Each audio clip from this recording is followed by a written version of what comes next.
Am I the a-hole for telling a guy to shut up during a job interview? I was interviewing this guy for a very good software engineering position. He passed the first round, and both I and everyone involved in second round really liked his resume and experience. On paper, he had everything we were looking for, and honestly, this looked like a life-changing opportunity for him. Then he shows up, very serious and not smiling at all. I'm used to that in tech interviews, and I understand it can be an intimidating environment. We did a round of introductions, and then he opened the interview by saying, "Let me tell you a little bit about myself." We said, "Okay, go for it." He started talking about his personal and professional background. After about 3 minutes, I jumped in to ask a follow-up question based on something he mentioned. He replied, "I will answer, just give me a moment," and continued talking. A coworker jumped in with another question, and he said the same thing to her. At this point, we were kind of looking at each other, but decided to let him continue and give him the benefit of the doubt. But after more than 5 minutes, I jumped in again with another question. I had to talk over him to do it.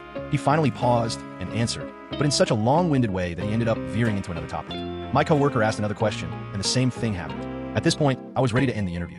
I tried to politely wrap it up several times, but he was unable to read the room and just kept talking. I finally raised my voice slightly and said something like, "Thank you very much for sharing your background. In the interest of time, I'd like to ask if you have any questions for us. This is standard protocol and helps us prepare answers for future interviews." He asked a question about the team. As I was answering, he raised his finger and interrupted to talk more about his background. I let it go.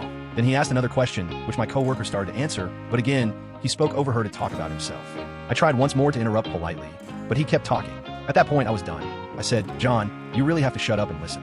He was surprised, as was my coworker, but he finally stopped talking. I continued, "You walked into this room with a 99% chance of getting a job. Now that chance is 0. The only reason is because in less than 15 minutes, you've demonstrated that you don't have the capacity to listen at all.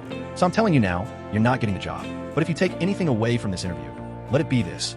No matter how good you are technically, if you can't listen, you'll never excel in this career." He apologized and said, "Can we start again?" I replied, "You had your chance. Best of luck in your future interviews. Make sure you listen." Looking back, I know I could have handled that differently, but I still feel bad for the guy.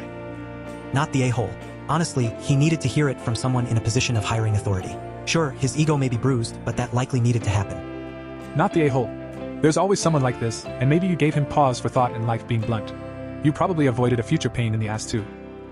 I used to work with a guy exactly like this, super competent and hardworking. But he turned people off so badly that no one would work with him. Just could not shut the F up. It was only after he'd retired and I started reading about it and it was absolutely sure he had Asperger's or was on the spectrum. So, what do you think? Share your thoughts in the comments. Please also leave a like, share and subscribe.